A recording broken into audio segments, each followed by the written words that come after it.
বন্ধু, তোকে আমার একটা কাজ করে দিতে হবে। এই বনের এক সুন্দরী শিয়ালনিকে আমি ভালোবাসি, কিন্তু তার বাবা মা আমাকে দুই চোখে দেখতে পারে না। তার জন্য উড়ন্ত তাবিজ বাবার কাছ থেকে আমি এই তাবিজটা নিয়ে এসেছি। তাই বুঝি এই তাবিজ দিয়ে তুই তোর পছন্দের মেয়েকে বশ করতে চাস? বুঝেছি বুঝেছি তা বন্ধু। তা এখন আমাকে কি করতে হবে সেটা তো আগে বুঝিয়ে বল। আমি এখনই তোর সেই কাজটা করে দিচ্ছি। বন্ধু, কিছু দূর গেলেই বড় একটা তাল গাছ দেখতে পাবি, আর সেখানেই আমার সুন্দরীর বাড়ি। তোর কাজ হলো এই তাবিজটা তুই ওই সুন্দরীর গায়ে ছুঁড়ে মারবি। মাইরি, আর তাতেই আমার কাজ হয়ে যাবে, বুঝলি? আচ্ছা বন্ধু, ঠিক আছে, আমি তোর কথা অক্ষরে অক্ষরে পালন করব। তাহলে বন্ধু, তুই আমার জন্য এখানে অপেক্ষা কর। তোর পছন্দের মানুষের গলায় আমি এই তাবিজটা পরিয়েই আসছি।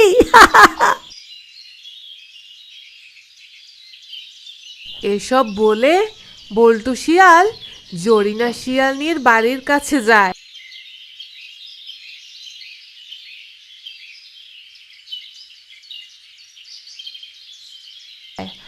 আর জরিনা শিয়ালনিকে দেখে বল্টু শিয়াল অবাক হয়ে যায়। আরে আরে, এ তো দেখছি আমারই দিলের রানী, যাকে এক নজর দেখার জন্য নদীর ঘাটে আমি প্রতিদিন বসে থাকি, যাকে দেখলে আমার হৃদয়ে বাঁশি বেজে ওঠে। আরে, আমার সুন্দরী কি ভালোবাসে ওই শালার মোকলেস? এ তো আমি কিছুতেই হতে দেব না। এমন কাজ করব না, তুই আবার মজা দেখবি মোকলেস।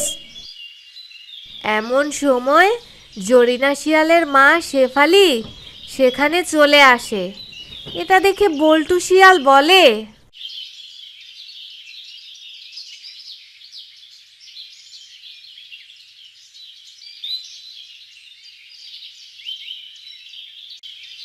এই তো পেয়েছি, এই তাবিজ এখন সুন্দরীর মায়ের গলায় বাঁধবো।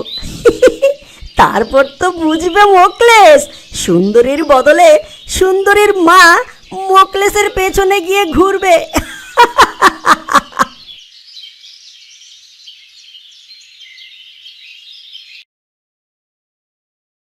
আরে আরে আরে আরে, আমার গায়ে কি জানি একটা পড়লো। আমাকে দেখে ওই ছোকরাটা এভাবে পালিয়ে গেল কেন? আজকালকার ছেলেদের কি যে হয়েছে কিছুই বুঝি না বাপু। যখন তখন বাড়ির মধ্যে ঢুকে পড়ে। তারপর শেফালি শিয়ালনি সেখান থেকে চলে যায়। কিছুক্ষণ পর বল্টু শিয়াল মোকলেস শিয়ালের কাছে যায়।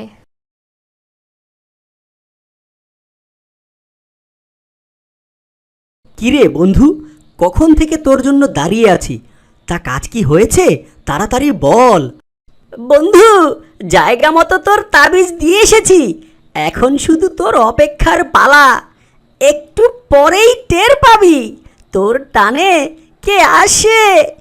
তো বন্ধু, এখন আমি আসি কেমন? পরে আবার দেখা হবে।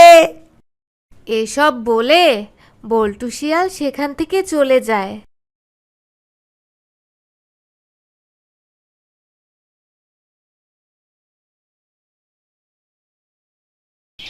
আর তার মাকে সেখানে খুঁজে পায়। তারপর জরিনা শিয়ালনি তার মাকে বলে, আরে আরে মা, তুমি এখানে জঙ্গলের মধ্যে, আর আমি তোমাকে খুঁজে খুঁজে হয়রান হয়ে যাচ্ছি। এই অন্ধকার রাতে তুমি এখানে কি করছো শুনি?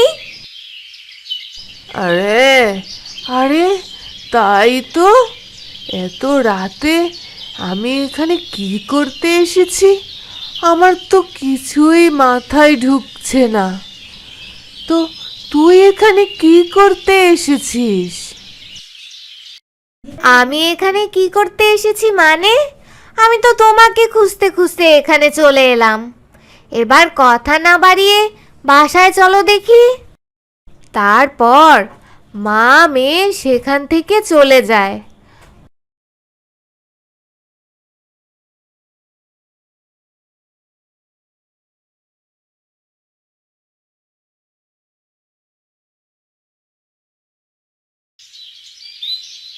পরদিন সকালবেলা মোকলেস শিয়াল একটি লাঠি হাতে নিয়ে সেই উড়ন্ত তাবিজ বাবার কাছে যায় আর বলে,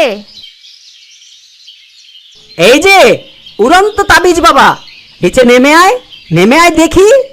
তোকে আজ এমন কেলান কেলাবো না, তোর তাবিজ এক্কেবারে তোর তাবিজ দেওয়া বন্ধ করে দেব। আমার সাথে চিটিংবাজি মাইরি এই মোকলেসকে ঠকানো, তুই কাজটা একদম ঠিক করিসনি। আরে বৎস, শান্ত হ, শান্ত হ। আমি জানি তুই কেন এত রেগে আছিস। আমি তোর সাথে কোনো চিটিংবাজি করিনি রে। বিশ্বাস কর, তোর সাথে চিটিংবাজি করেছে তোর বন্ধু।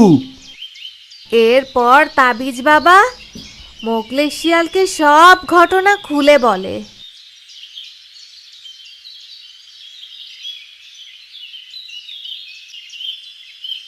তাবিজ বাবা, আমার বড্ড ভুল হয়ে গেছে। আপনার সাথে এমন ব্যবহার করা আমার একদম ঠিক হয়নি।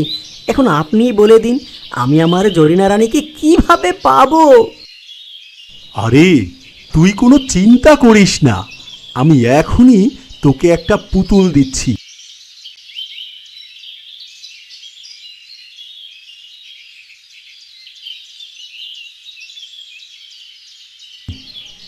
এই নে পুতুল, এই পুতুল আজ থেকে তোর গোলাম।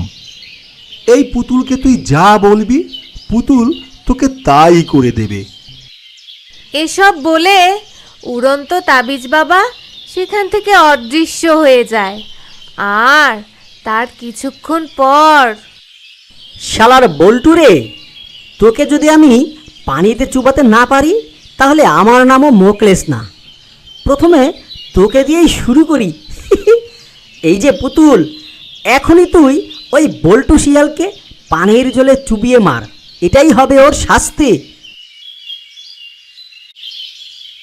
এ কথা বলার সাথে সাথেই বল্টু শিয়াল হঠাৎই পানির মধ্যে পড়ে যায়। আর সাঁতার না পারার কারণে বল্টু শিয়াল সেখানেই ছটফট করতে থাকে।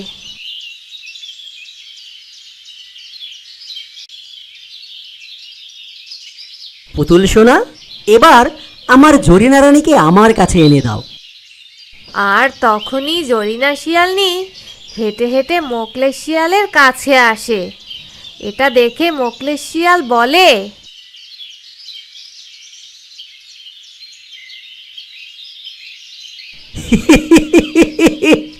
উড়ন্ত তাবিজ বাবা, তুমি এবার খাঁটি সোনা এনে দিয়েছো আমাকে। আমি আর কিচ্ছু চাই না। উড়ন্ত তাবিজ বাবার তুলনাই হয় না। জরিনা রানী, চলো আমরা এবার এই জঙ্গল ছেড়ে অন্য জঙ্গলে পালিয়ে যাই। এরপর মোকলেস শিয়াল আর জরিনা শিয়ালনি এই জঙ্গল ছেড়ে অন্য জঙ্গলে চলে যায়, যাতে করে জরিনা শিয়ালনির বাবা মা আর জরিনা শিয়ালনিকে খুঁজে না পায়। আর অন্য জঙ্গলে গিয়ে ওরা বিয়ে করে নেয় আর বাকি জীবন সুখে শান্তিতে কাটিয়ে দেয়।